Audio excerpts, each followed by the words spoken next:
I have to wonder, is there a single person who watched Toonami in the early 2000s that doesn't remember the anime opening with the futuristic dancing lady and general cyberspace shenanigans?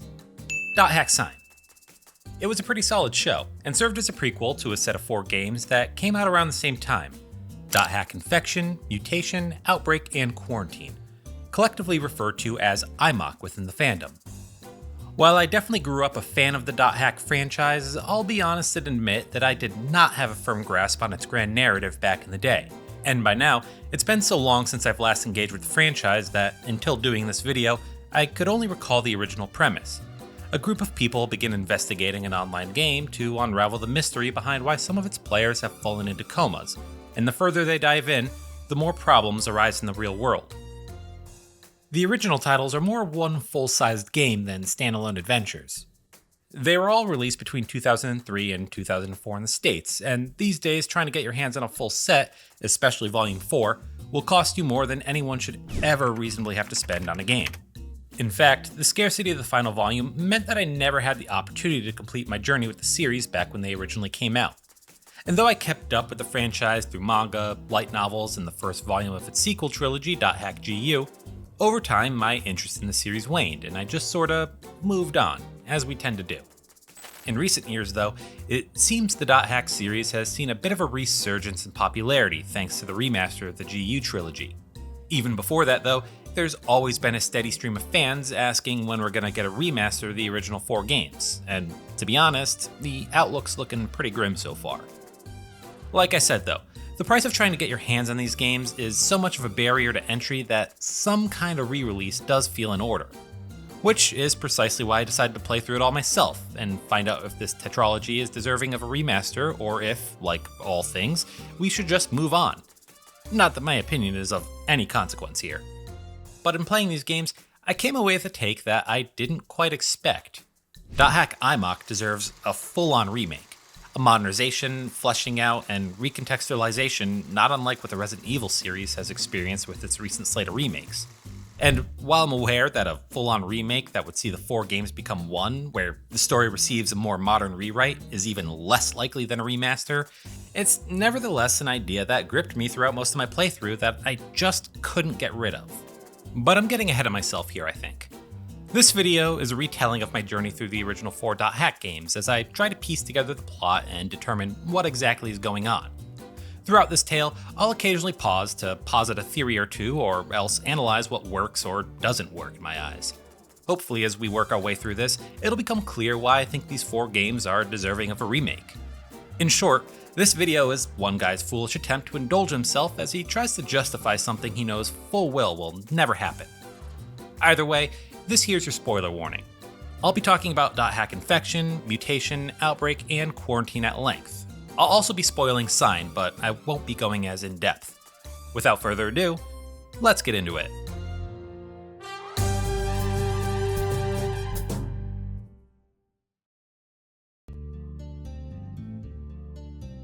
Volume 1 starts by throwing us into the thick of things, with our player character Kite logging into the famous MMORPG The World for the first time. His friend Yasuhiko, known across the world as the legendary player Orca of the Azure Sea, plans on showing Kite around and showing him the basics. We'll discuss the world and how it works both in-universe and out in just a bit, but for now, just know that the world is separated into several servers, or root towns, this one being Delta. And each server has a gate where players can enter keywords, which all generate different kinds of levels with their own dungeons, monsters, and the like. Orca's bringing us to a beginner area to show us the ropes of combat, and after getting acquainted with enemy encounters, he marshals us off to the area's dungeon. Just as the dungeon crawling gets underway, things are cut short when Kite and Orca spot a girl in white being pursued by some sort of monster. The two give chase, winding up in a space outside the usual player areas.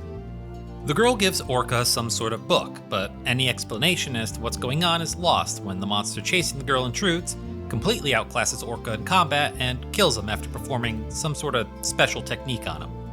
We're saved thanks to the interference of an unknown party, but with Orca's demise, the book passes on to Kite. A voiceover from Kite after these events informs us that Yasuhiko was hospitalized after the attack, now one of the coma victims that will continue to pile up the further we march through this story. We're brought back to the desktop screen, and the game now begins in earnest. Alright, so .hack wastes very little time in getting things started and hooking the audience with its inciting incident. And right away, the first thing I want to talk about is this desktop screen. It seems like such an obvious inclusion for a game taking place in an online world, and its sequel trilogy will improve upon it in spades if memory serves, but this interface goes an incredibly long way in getting you immersed in its world. Obviously, you access the world from here, but you'll also receive emails from allies and others you'll meet throughout the tetralogy, and get news articles on everything from current legislation to an ongoing effort to capture Bigfoot. If the world is our main mode of exploring and progressing the story, then the desktop and its different facets are how we create context for everything happening around and to us. The series' offline world actually has some really well thought out lore and events that paint everything happening within its fictional online game in an interesting light when viewed through that lens.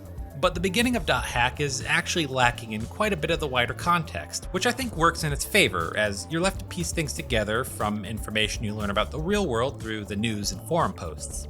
But I'll get to the offline stuff later. As a player, and as Kite, our first priority is learning more about the world, so I appreciate not being inundated with details not yet relevant to us.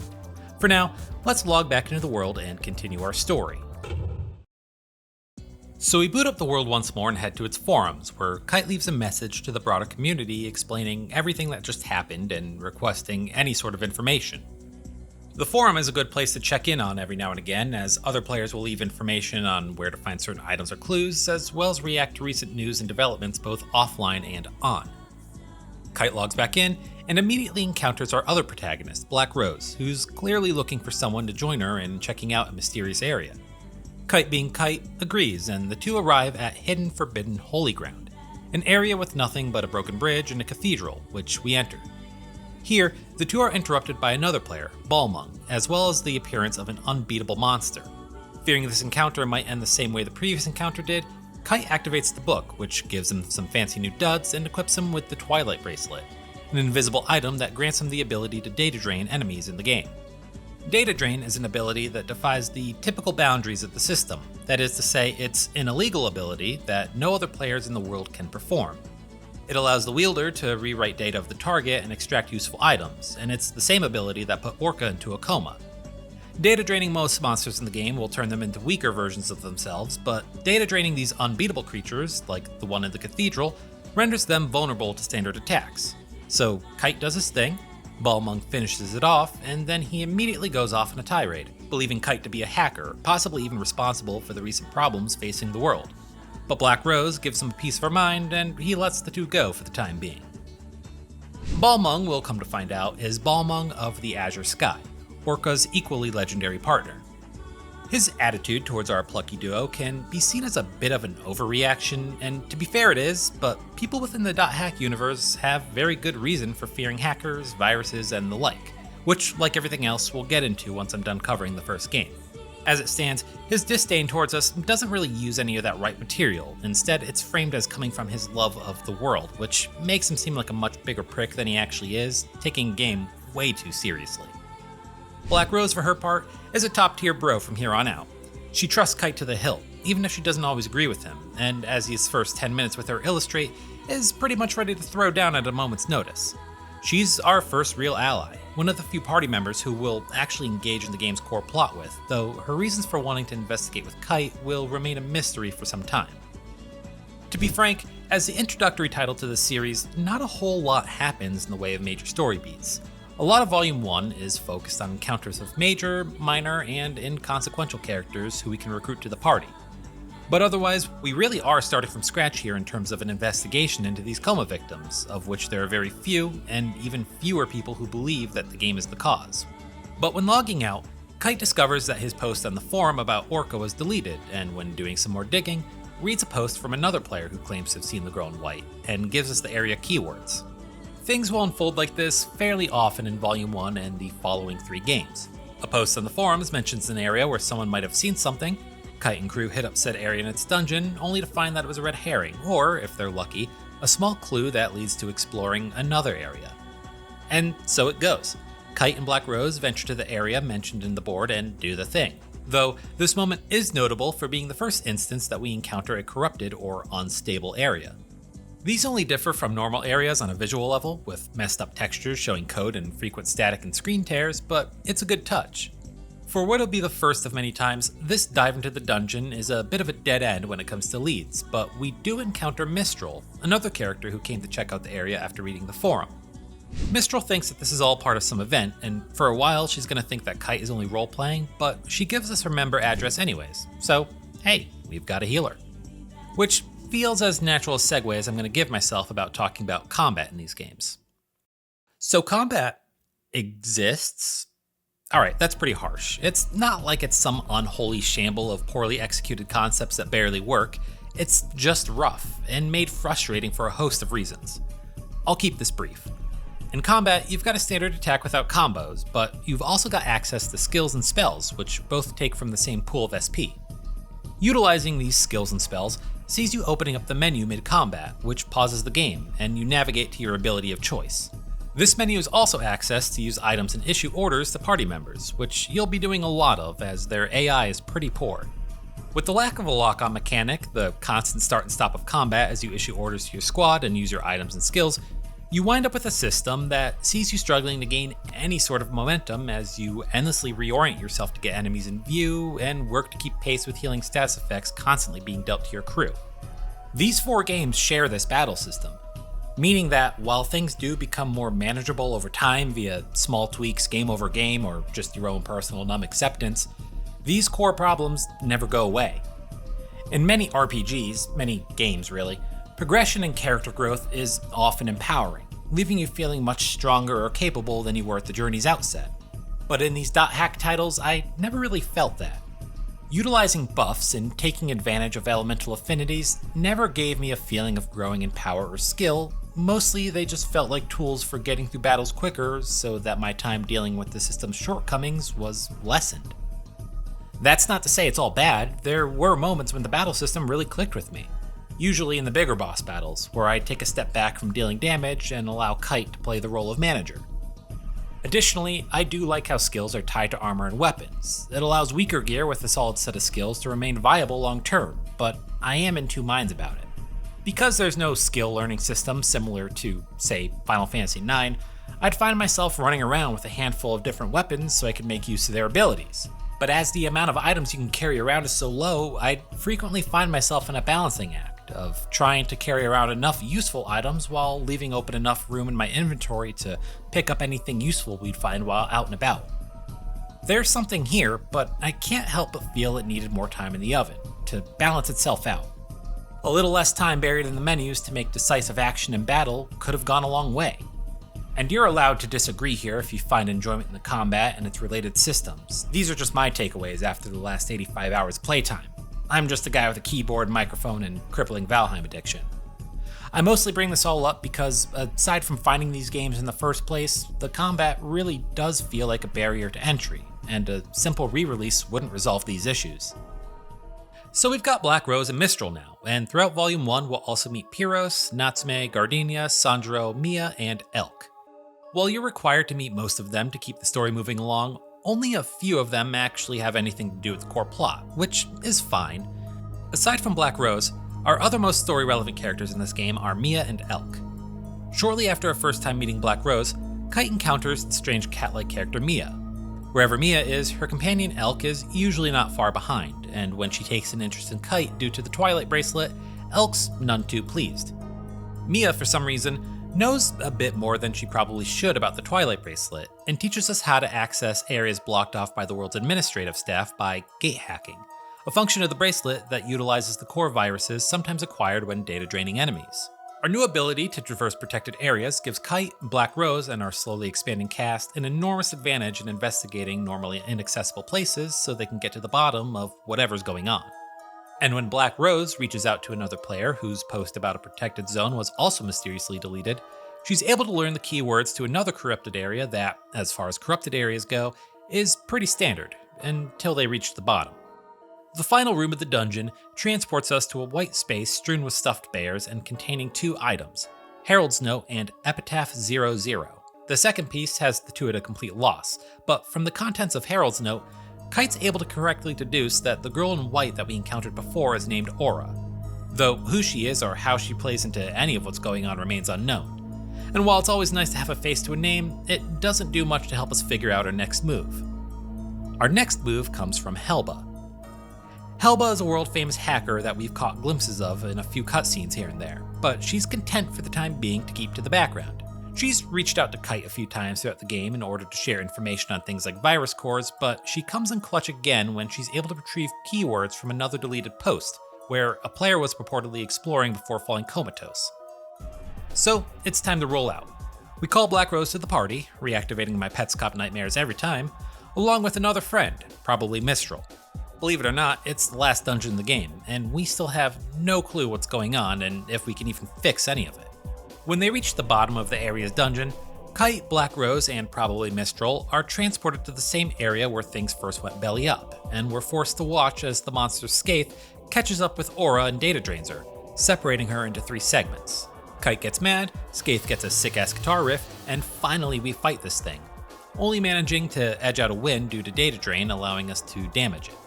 In classic JRPG fashion, the only spoils for our victory are more questions as Skaith melts into a puddle and we're brought to an empty, previously unseen field. In a pretty effective moment of pure terror, Kite looks up to see an enormous being in the sky above him.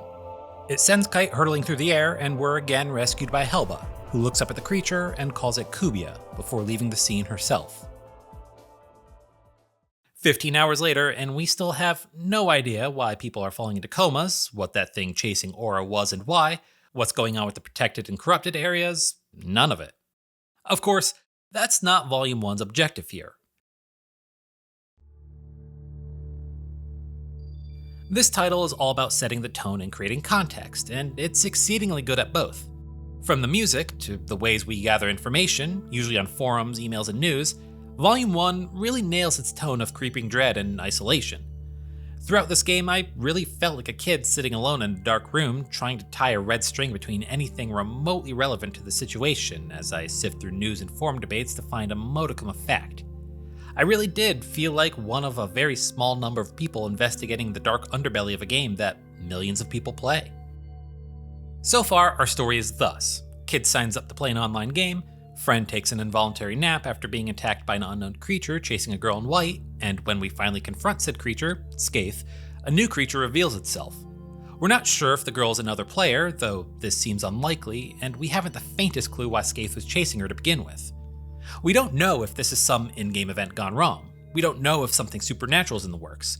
We don't know how crazy this thing could get. It's also clear that there's some active attempt by the world's proprietors, known as CyberConnect, or CC Corp, to censor information pertaining to the coma patients and areas of the world that have been corrupted, as numerous posts throughout the game are deleted by the game's admin staff. But if these deletions are nefarious or just an attempt to damage control, we don't yet know. However, by the time we're ready to fight Skaith, and certainly after logging out, we do have a much clearer view of what the real world in the .hack universe looks like. The series takes place circa 2010, and in December of 2005, a computer virus known as Pluto's Kiss shut down internet across the world, and things went about as bad as they could go. Car crashes, planes falling out of the sky, real apocalyptic stuff. Even more potentially catastrophic was when a malfunction caused the arming of the US nuclear defense systems, and though nothing launched, I'd all in all still consider this a pretty bad day. In the aftermath, it was found that the only operating system unaffected by this whole mess was the Ultimate OS, which by law would become the only operating system permitted on computers worldwide shortly after. In fact, according to some notes I took, the public wouldn't be allowed access to the internet for the 3 years following the event, as it would be relegated to governments and businesses only. All that, combined with another virus from 2003 that actually killed 7 people but medically affected millions, it's no wonder that people the world over fear computer hackers and viruses, and it makes sense why CC Corp would be scrubbing any posts that suggest their game or system could be compromised in any way. People have missed being connected to others through the internet. The idea that this one operating system is infallible is likely comforting, and news otherwise could potentially start a mass panic. But when the party defeats Skaith, white static cuts in on the headsets of many people playing the world, and it's followed by a long, piercing scream. Volume 2 Mutation is where our story begins to pick up. Beginning right where we left off, Kite's logged out and finds a string of forum posts recounting the white static and screaming, which appear to have happened around the same time the party was fighting Skaith. He and Black Rose log back in and return to the dungeon that led them to Skaith and Kubia, only to find the area gated off and Balmung ready to deliver a fresh sermon. He doesn't have much new to say. Though it's clear Balmung might not see them as the source of the problem, he definitely views the pair as an accelerant, so he says his piece and takes off again. With nothing new learned, Kite and Black Rose leave, and not long after, both receive a mysterious email promising information on the coma victims if they go to the keywords contained within. Having no choice but to go, the two are brought to another white room, where we meet Leos. Leos is a system administrator for the world, and we've actually had a few encounters with him before, or at least his employees. Several times in the past, Kite's received apparently rare items from surprise events, but whenever he's attempted to use one, he's only gotten error messages. We find out here that these have been pretty feeble attempts to delete his character data, so it turns out that Leos and his staff are both aware of Kite and keeping tabs on him.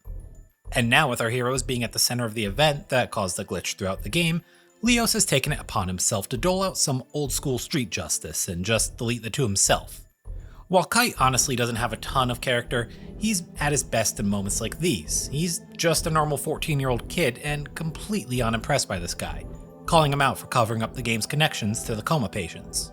Black Rose isn't too fond of Leos' attitude towards the two either, and in her anger, we find out someone close to her named Kazu is also in a coma as well due to playing the game. Leos moves to delete Kite, but he's interrupted by Helba, who's decided to flex on the administrator by breaking in on his own party. Helba's able to convince Leos to observe Kite and Black Rose rather than outright get rid of them, especially as the bracelet likely has abilities beyond even what the system admins can accomplish. Additionally, she drops a big clue by suggesting that the world is based on something known as the Epitaph of Twilight. So we log out, and Kite gets word that he'll hereby be taking on an unpaid internship under Leos. This promotion also comes with access to the Lambda server. I like the Lambda server. It's a cozy city, and visually it's always felt like some older district in Xanarkand, which no doubt helped win me over. While I'm at it, this is probably a good time to chat about the server towns. While certainly limited in size and scope by the hardware of their time, I came away overall impressed by how alive the towns feel, even today. Yeah, there's not much to do or see aside from shops and a terrible grunty minigame, but each town is filled with a rotating cast of characters you can talk to and trade items and weapons with. You never really get meaningful conversations or side content from the NPCs in town, but they provide a healthy mosaic of the different types of people playing the game. Some talk nonsense, others are caught up in their preparation to go dungeon crawling, and some will comment on the increasingly apparent issues with the world and provide their view. It's not much, but it goes a long way in reminding us players that even though we're neck deep in this quagmire of network stability issues and coma victims, all around us is the rest of the world just going about their day. Around this time, a few notable things happen. First, we run into Mia, whose speech software has apparently been malfunctioning since the white noise incident.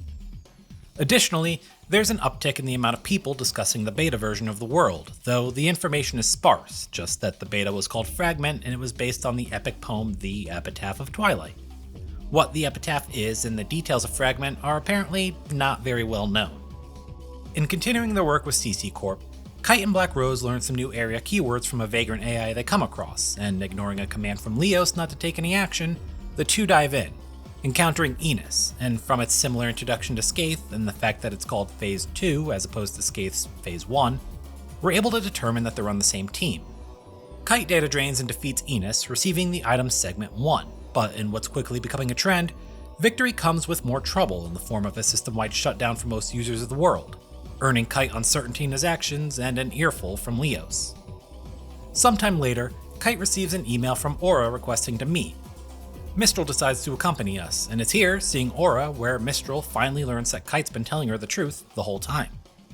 I like how Mistral has never been dismissive towards Kite's story, but instead was under the impression that it's just the background he created for his character. It's a wonderfully believable reaction that falls in line with Mistral's attitude towards the game. My only issue with it stems from the fact that Mistral was with Black Rose and Kite when they fought Skaith in my playthrough, which serves only to highlight the fact that party members that aren't part of the story simply don't appear in cutscenes or else sit there in silence. I do wish different characters would sometimes chime in during story events like these, even if it's to drop a one-liner that clues us in on their thoughts. More often than not, the silence of our uninvolved characters end up only making them feel like placeholders. In any case, we find Aura, who receives the second item we data drained from Enos, but our meeting is cut short by the arrival of Kubia, marking the first of many boss battles we'll have with the unknown entity. As far as enjoying combat in these games go, I'd have to say that I enjoy the Kubia battles the most. Most other fights boil down to hit thing until you can data drain it and heal when needed, but the battles with Kubia at least have a pattern to them. It'll summon a core alongside other creatures that are responsible for attacking and healing. Meanwhile, the core will flip between physical, magical, and vulnerability, so you have to be sure to change your tactics up so you can keep putting in damage. Additionally, each time the core's resistance flips, Kubia itself will throw a pretty powerful attack, so keeping your health topped off remains vital. It's nothing mind-blowing, but I do find the Kubia battles more engaging than most thanks to this pattern. So Kubia runs away after the first of several beatings we'll be handing it, and Helba warps in to pat us on the back. She also tells us that our focus should be on releasing Aura, whatever that means. It's unclear if releasing Aura will help Orca and the other coma victims, but Helba's right in that it's better to be doing something rather than nothing. When we return to the root town, Mistral apologizes to Kite for not taking him seriously earlier, but emphasizes that she'll be there to help him whenever she can. Short on any leads, Kite and Black Rose decide to start digging for anything they can find on this so-called Epitaph of Twilight, but there isn't much to find. All we really know by now is that the Epitaph is some sort of unfinished poem that describes an epic battle. As far as we know, no copies of the Epitaph exist, and the site that hosted it long ago was presumably lost following the Pluto's Kiss incident back in 2005. Eventually, the two are made aware of another player by the name of Wiseman, who's something of an information broker in the world. Wiseman is known for possessing a deep interest of the Epitaph, and after meeting up with him and running a fetch quest to a protected area, Kite tells him everything that's happened so far. In return, Wiseman joins our crew and sends us a portion of the Epitaph, describing a force known as the Cursed Wave. The Cursed Wave is made up of 8 beings, or phases, including Skaith and Enos, meaning we've got a lot more fighting ahead of us. The rest of Volume 2 covers Kite and Black Rose's search for a place known as Net Slum, a haven for undeleted data and hackers that lies outside the control of system administrators. Along the way, Balmung gives us a virus core for gate hacking, so hey, maybe he's warmed up to us after all. We find Net Slum, but it turns out Balmung's allied himself with Leos and CC Corp, and the virus core he gave us had a tracking program installed in it. So Balmung, Leos, and the whole lot of system administrators come barreling into Net Slum, interrupting our chat with Helba, who sorta oversees the place. Leos again moves to delete Kite along with Net Slum, but another gatecrasher comes calling. This time it's the third phase of the Cursed Wave, Magus. Everyone but Kite, Black Rose, and our third party member flee, and once more we come out on top after data draining and smacking what's left. The defeat of Magus comes with its consequences, however, as when we return to the root town, we find that our fight caused a massive strain on the network, and the corruption once found in protected areas has now spread across the entirety of the world, even to the root towns. With Kite and Black Rose feeling that they done fucked up good this time, Volume 2 comes to a close.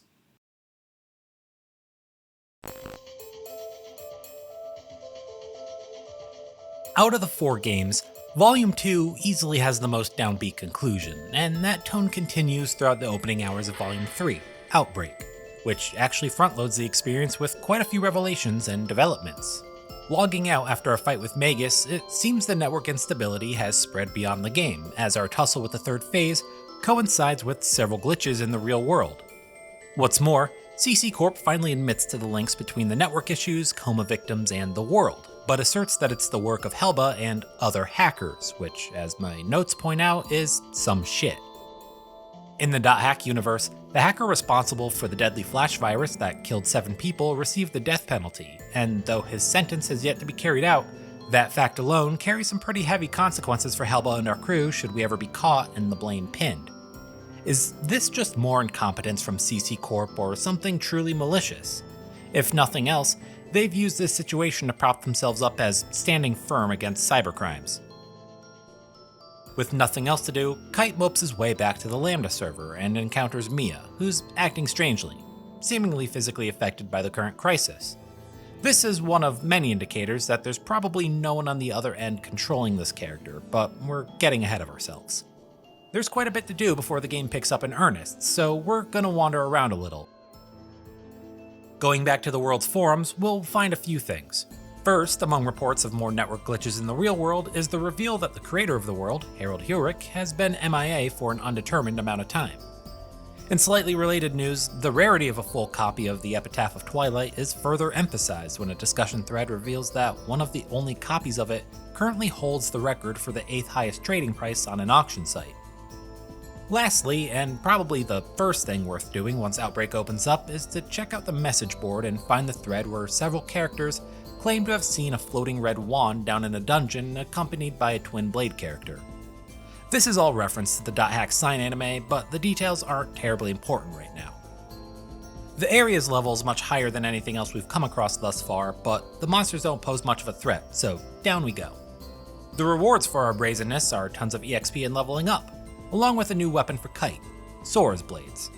There's no reason not to get these. They come equipped with Death, which will trivialize most non-boss encounters for these final 2 games, making combat much more bearable. Next, Mistral reaches out to Kite and they meet up in Delta, where she's got some news for us.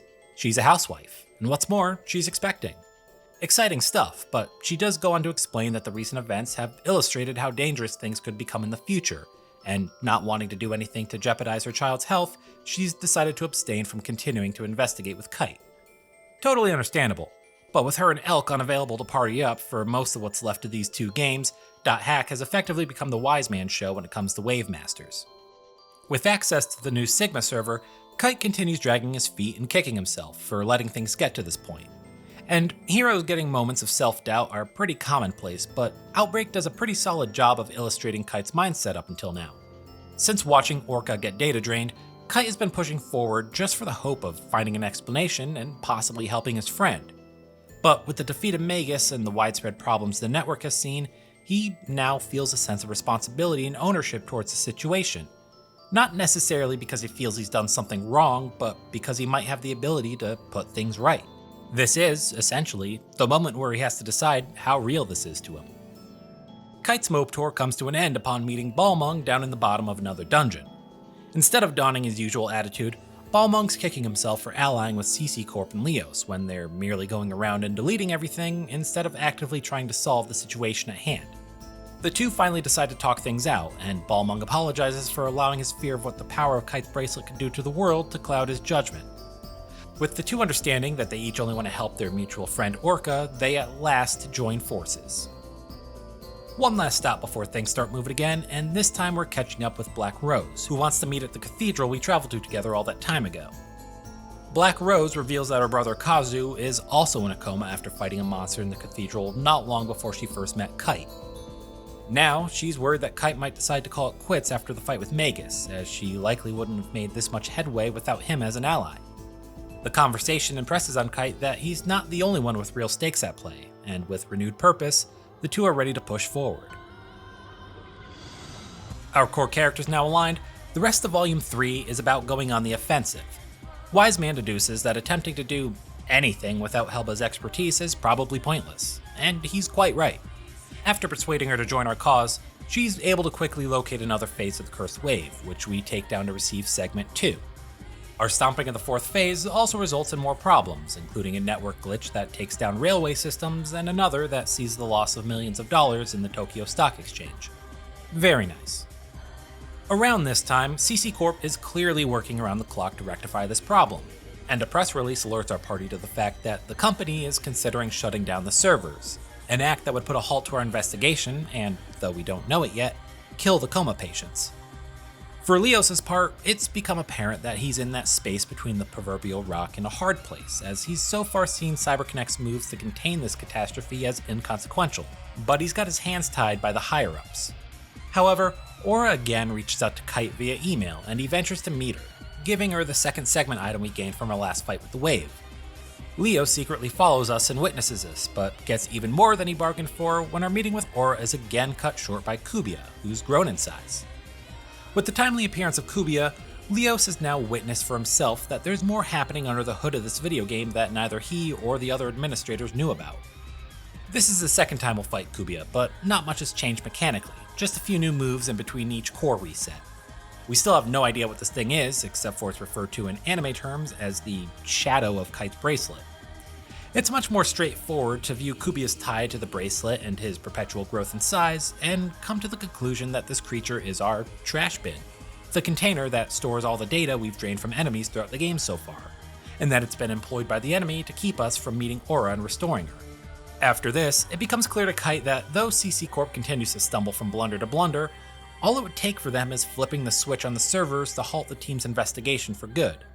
So to prevent the worst case scenario from happening, Kite decides to extend an olive branch to Leos to try and get him to cooperate. In a show of how much she trusts Kite, Black Rose moves to arrange a meeting between Leos and Helba, even though she doesn't agree with the move. But they find Leos much more malleable than they anticipated. It seems the continued spread of corruption beyond the world's network and the discovery of Kubia has shown the guy that the situation has been mishandled up until now. We pass a little test, and Leos decides to bury the hatchet and join our cause, using his position at CyberConnect to try and stall the higher-ups from shutting down the server. Volume 3 culminates with our combined forces readying a full-scale operation to combat Phase 5 of the Cursed Wave, Gore. Leos leads a team of administrators to corral the phase to a specific area where it can be quarantined, and Kite, Black Rose, and an interchangeable third-party member of your choice meet it to do battle.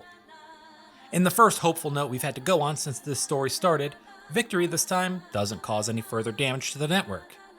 Seems working together really might be the way to go.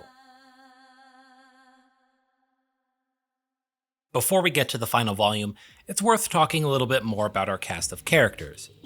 While .hack IMOC has a large roster of faces, and I haven't even brought up the rest of the additional party members you can recruit throughout Mutation and Outbreak, they don't necessarily get a ton of character work. Aside from our core cast of Kite, Black Rose, Balmung, and a few others, the majority of Kite's friends receive development through side quests and the game's affection system. It's fairly easy. You raise a character's affections by gifting them items, and you'll end up triggering email threads with them, which are all fairly interesting. You find out Wiseman's actually in grade school, Sandro's an American heavy into Japanese culture, and you help Balmung sort through some girl problems. You can choose your responses to these emails too, though as far as I can tell, choosing the wrong response will just end the thread there, and that's a shame because Kite has some truly dickish responses. Like when Black Rose tries talking movies with Kite, you can have him say, "Movies? I don't think I've ever seen one," which, what? Anyways, we've got another cast of characters that we need to discuss. You may have noticed so far that a lot has happened in these 3 games, but we don't have any major indicators as to who or what is behind it all. And Volume 4 doesn't do a whole lot to fix that. A lot of this fleshing out is done in the 2 anime series that take place before and during the games, .hack Sign and .hack Liminality. Liminality is a 4-part OVA released in 1-episode installments that were packaged with each game.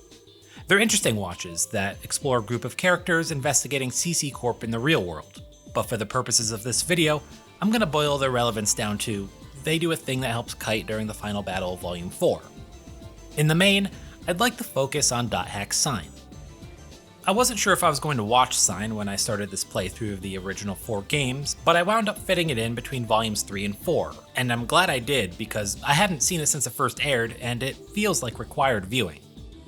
The show takes place in the months leading up to the start of Infection, and follows another player in the world, Tsukasa, who's unable and unwilling to log out. It's a decidedly difficult series to quantify, and even harder to recommend. It's slow, its animation isn't all that great, and none of that matters, cause it's really goddamn good and I recommend it anyways. It's a show about a collection of people all banding together to help out a kid who's completely isolated themselves from others and reality. All the slowness, all the conversations between Bear, Mimiru, BT, and the others, those are all the small moments after work or after school where these people have logged onto a game as a means to escape and have fun. And slowly, they find themselves coming to care for someone who's a complete stranger. Throughout these 20+ episodes, the fact that most of these people have only met online becomes irrelevant, as the show posits that although most of them have never met each other's real selves, they've all gotten to know their truest selves through their undertaking to connect with Tsukasa and figure out what's binding them to the world. After a series of dead ends and red herrings, our heroes start putting the pieces together. Tsukasa's real body is in a coma, and the Wave Master's been trapped inside the world by Morgana. Morgana is a system created by Harold Hurich, the man who programmed the beta version of the world, and its purpose is to oversee the world and use data gathered from the personalities of its millions of players to construct and give birth to the ultimate AI, Aura. Sometime before the start of Sign, Morgana came to the conclusion that once Aura was born, she would no longer have a purpose, and thus endeavored to stall Aura's birth by surrounding the AI with negative emotions. Tsukasa, real name Anshoji, wound up being the prime candidate for this project, as her travesty of a home life and train wreck of a father led her to seek any form of escape. What I appreciate most about this show is that it ultimately has to come down to Tsukasa to decide that they want to log out and strive to continue living. The rest of the cast do their part to connect with Tsukasa in their own ways, but they can't force the Wave Master to do anything. By the end of the series, the party is left to battle a more or less unbeatable monster sent by Morgana to retrieve Tsukasa. They cut a path for Tsukasa to flee, already a momentous bit of growth for our main character to take any action and defy Morgana. But before exiting the cathedral, Tsukasa turns around to see everyone else making a stand, and in a moment of clarity, Tsukasa decides to stand up and join the fight. This scene had me in tears, and watching Tsukasa's character arc reach its completion, I had to wonder, where was this kind of character work in the .hack games? Sign proved that the franchise could do nuanced emotional storytelling, and I wound up returning to Volume 4 feeling disappointed that none of that effort found its way into the games. In any case, Tsukasa and Aura were linked by Morgana, and it winds up being Tsukasa's determination to log out again that awakens Aura at last.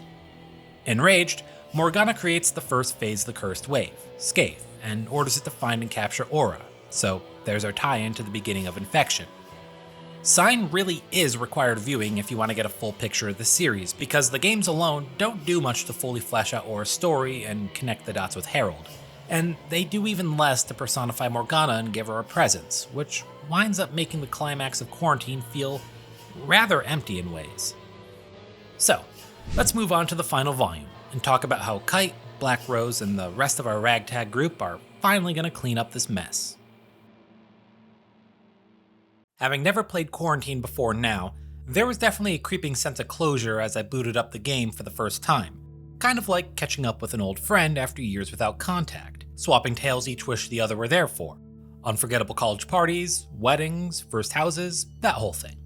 Unfortunately, that feeling was a bit short-lived because .hack Quarantine is a hard game to love, and even harder to enjoy. Instead, it wound up feeling more like that time that I ran into my 6th grade teacher in a bar while they were absolutely blitzed. I was happy to meet once more, but left with an undeniable sense that some indescribable magic had been ruined. The game's back half has you visiting protected areas non-stop, meaning you'll be spending most of your time farming for virus cores, which in itself is straightforward so long as you can find the appropriate monsters in each server that give you the cores you're looking for, but its tedious nature brings the combat system's many flaws back into sharp relief, and in my frustration, I couldn't help but feel I'd be better served by just watching the game's remaining cutscenes on YouTube. Instead, I fought my impulses, grit my teeth, and resolved to make it to the end by use of a time-honored strategy honed through centuries of warfare. Margaritas and podcasts. But I'm getting ahead of myself. The hopeful note we ended Volume 3 on deafens pretty quickly in the opening moments of this final installment. We get access to the Omega server, but it immediately crashes and Helba uses some quick thinking to connect everyone to her mirror server. It seems the Cursed Wave has begun infecting more of the net, leading the American president to dub this crisis Pluto again. The forums too are in full-blown meltdown mode as players react to this news and argue over CyberConnect's handling of the situation. The cracks are starting to show, and people are beginning to see the company as the bumbling fools we've known them to be for some time. As if things weren't bad enough, the unstable network causes malfunctions in the medical equipment at the hospital Orca is staying at, so Kite and Black Rose have one more worry added to the pile. I'll say this, Quarantine's opening does a superb job illustrating just how dire everything feels. Though, if you're looking for some good news, scientists do capture Bigfoot. We run into Elk, who hasn't seen Mia in a while, so Black Rose suggests that he join our crew as a means to find her, as we're doing a fair bit of globetrotting ourselves. And so, for the first time in over 20 hours, we have more than one Wave Master to choose from. Not for long though. We begin a second operation to take down another of the Cursed Wave, but our plan is thrown out the window when the entire squad of admins Leos was leading to corral the Phase are knocked out and rendered comatose. Eventually, we find Mia down at the bottom of another dungeon, struggling to maintain a grip on her personality. It turns out that Mia was another AI, and in actuality, the host for the 6th phase of the wave, Maha. It's a pretty effective scene, and I can't help but feel sorry for her as she clearly didn't know her true nature and it's obvious that she doesn't want to fight. But Morgana's summons wins out and we're forced to take her down. Elk is understandably a little more than upset over the whole ordeal and takes off, but we've got no time to dwell on the matter. We've retrieved the last of the segment's scathe drained from Aura, so we're off to finally restore her, which we do. But like every other meeting with Aura, Kubiya lets himself in and we again fight it to a draw. After a penultimate scuffle with Kubiya, we return to the Omega server, but with Leos' entire team out of action, we've lost our edge in controlling where the wave goes. To build our team back up, Helba calls on every party member we've recruited throughout the 4 games to be our air traffic controllers. It's a nice moment, and underlines how much of an impact Kite and Black Rose have had on people during their quest for the truth. Speaking of the truth, what is the truth? I mean, I just went over science so we know it, but Kite and Black Rose are still in the dark as to why any of this is happening in the first place. Where the wave stems from, how Aura and the creator of the game Herald connect to any of this, these are all still mysteries to them. The answers, somewhat, lie at the bottom of the game's last real dungeon, but to get there, you first have to go through the virus core hunt I mentioned at the top of this section. It really does feel like padding for the sake of it. There's several areas you need to open, so you farm virus cores to access those, and at the end of each, you receive a unique virus core that, when combined with the others, allow us to open up the final area and get our answers. Following a hunt for virus cores that initially put me in a foul mood, I was skeptical that I'd have the mental fortitude to make this last stretch of the journey. And when the very first monster in this dungeon turned out to be a data bug, which have typically served as the boss of story dungeons, my worst fears were all but confirmed. So imagine my surprise when this last hurrah wound up being my favorite dungeon in these games. At 10 floors, this final section of the game is filled mostly with data bugs, meaning you'll be needing to make frequent use of data drain in order to proceed. But the thing with data draining is that the more you use it, the higher your infection rate climbs, which can cause status ailments, loss of EXP, and if it gets high enough, death. So, our last romp is a tightrope walking experience, as you try and balance your infection level by having Kite kill all the non-bug monsters whenever they appear, which is the only means of lowering your infection rate. I didn't expect to enjoy this as much as I did, but it was a fun use of the infection mechanic that I wish had made itself present earlier. Dungeons in these games are notoriously bare, and until this moment have never required strategy of any sort, so I only wish the developers had included more unique elements like this that put more weight on battle decisions or made the player think more about how to most efficiently find their way through to the end. But that's neither here nor there. Kite and Black Rose reach the end of the road, finding themselves in another white room. So, Harold is dead, or at least presumably. He's MIA to say the least, but before he disappeared, he placed an AI of himself into a black box folder, along with Morgana. Though for a while now, Morgana's been purging the AI heralds whenever she's found them, so this stone is likely all that's left. Harold's purpose in placing his AI in the game, along with Morgana, and basing the entirety of the world on the Epitaph of Twilight, was to birth what he called the Ultimate AI. The Epitaph of Twilight was written by a woman by the name of Emma Whalen, who Harold loved. After her untimely death, he used her writings as a basis to create a world where he could birth their daughter, if not genetic, then surely mimetic at the very least. But the plan obviously didn't go off without a hitch. As we know, Morgana took it upon herself to stall Aura's development and birth when she came to the conclusion that she would no longer serve a purpose once she had seen her task through. And once Tsukasa desired to return to the real world and Aura awoke, Morgana began to manifest her subprograms as the entities known as the Cursed Wave, fashioned after the beings that appear in the Epitaph. Not that any of this is explained in this room, this is just the place where all the dots are finally supposed to connect, if they haven't already.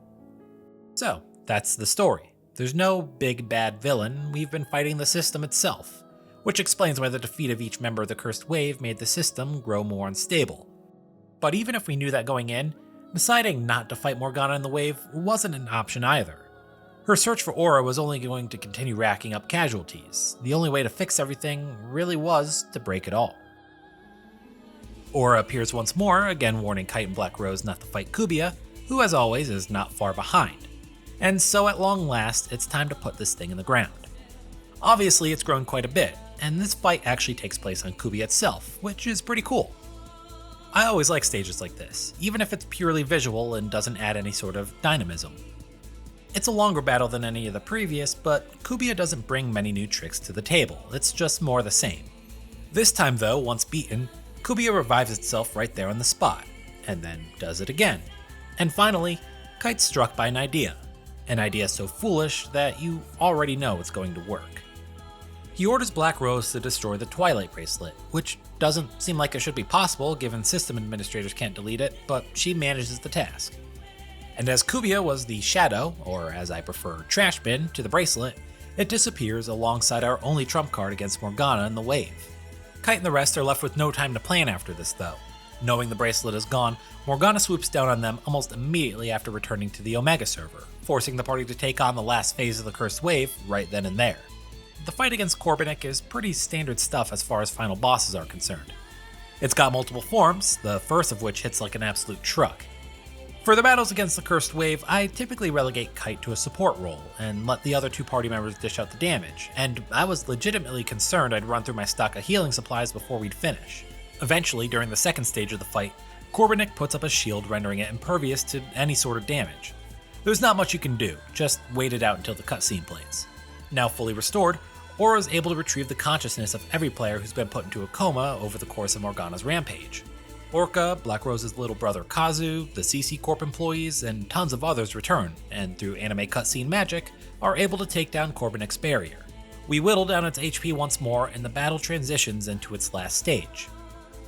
As the fight continues, the server grows increasingly unstable until our group's miraculously saved when things are moved over to a mirror server by the cast from Liminality, and in desperation, Korbanik uses a massive version of data drain called Drainheart. One by one, we're forced to watch each of our friends get hit by the various beams, presumably each getting knocked out briefly in the real world. And in a sprint for some last-minute development, Elk jumps out to take the blow for Kite. In a last do-or-die moment, Kite's forced to go it alone and dodges each attempt to take him out. But as he leaps to make the final strike, Aura sacrifices herself. I'm not entirely sure why it had to happen like this, though Balmung later does say that she had to die first to be born, so sure, I'll take that. Aura's death allows her to take over the system, purging Morgana and the wave, stabilizing the network, and returning all the coma victims to their bodies. Kite and everyone else return to the Omega Root Town, all pondering the meaning of what they just witnessed as they watch the sun rise on a new world.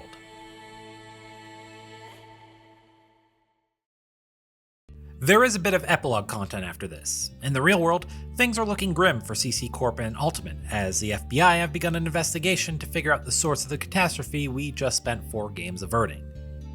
With a lengthy investigation, and the US President dissolving the World Network Commission and having resigned from the presidency, it's looking like Ultimate's days being the only operating system in town are numbered.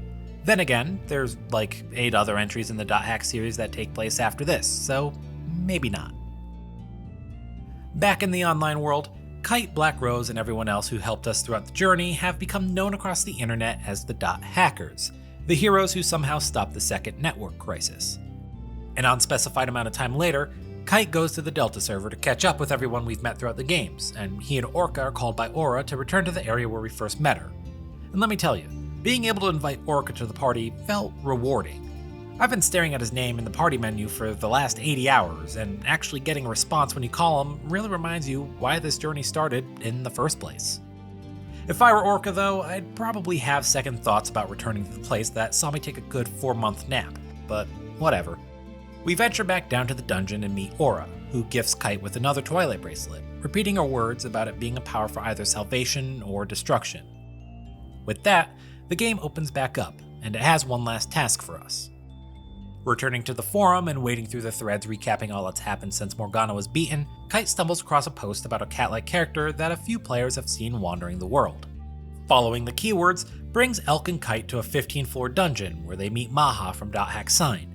After fighting what I assume are some lingering fragments of Morgana's data, Maha is released and retakes the form of Mia, allowing Elk to finally reunite with his friend. The end.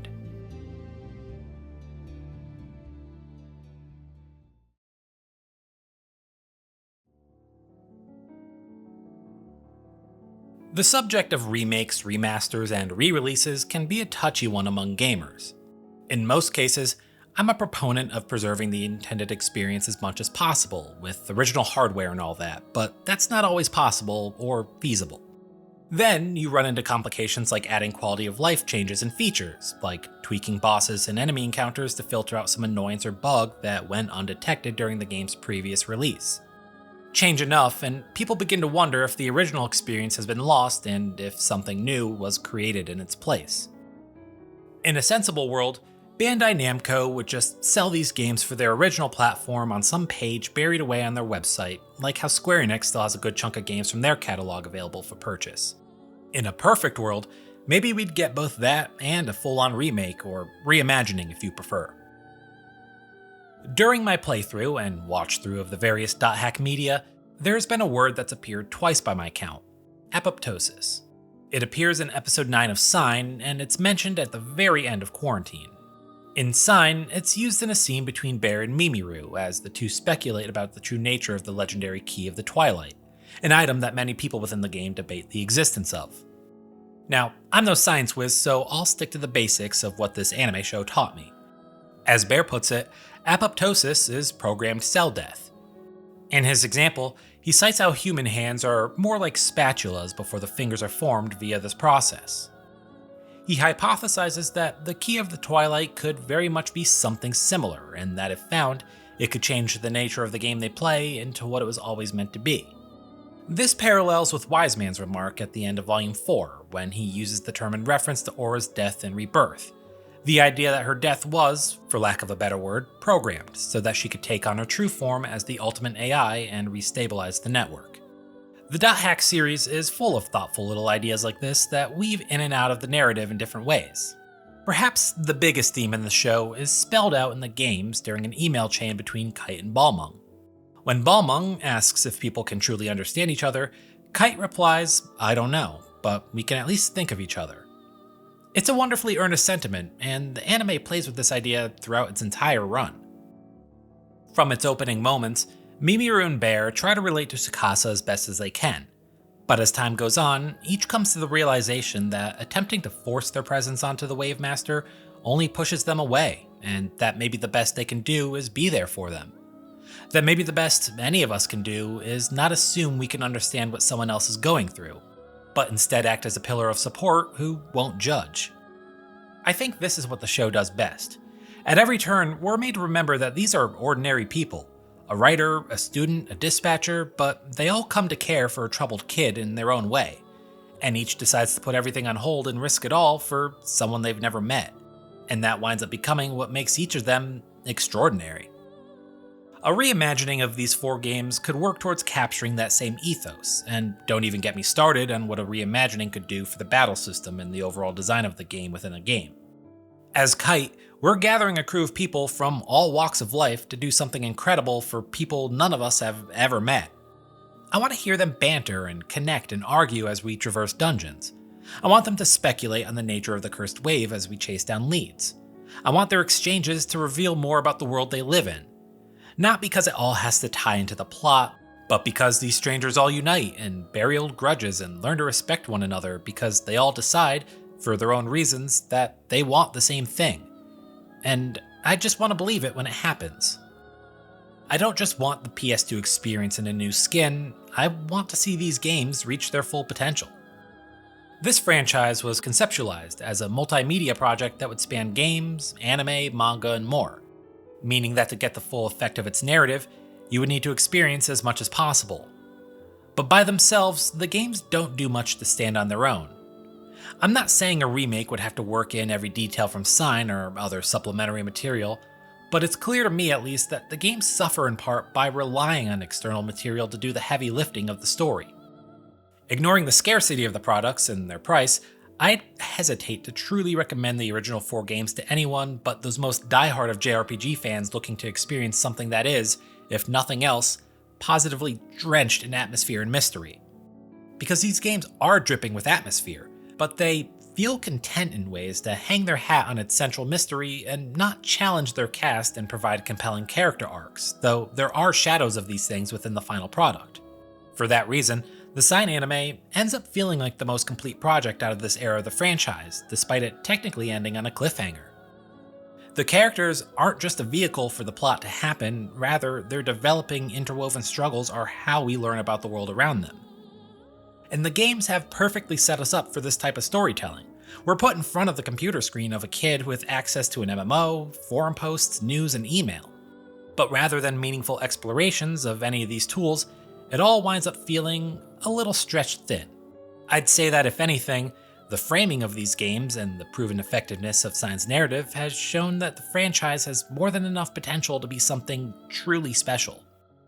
And I'm gonna go off script for a second because it probably sounds like I didn't like my experience with these games at the end of the day, and that's not true. I might have grumbled here and there and been critical in places, but that's because these games have a captivating aura despite their flaws. I loved piecing together its mystery. I adored its atmosphere and message. There's just a lot that I felt I needed to wade through in order to see what really made this shine. In any case, the Dot Hack games are about a programmer who uses his knowledge to create a world based on his dead lover's writings, in the hopes that his imagination and hers can come together to give birth to a new form of life, and that's pretty fucking wild. But it's also sweet, and if that ain't love, I don't know what is. That's why these games deserve a remake, because it's got a beautiful story worth telling, and I think it deserves a chance to tell it right.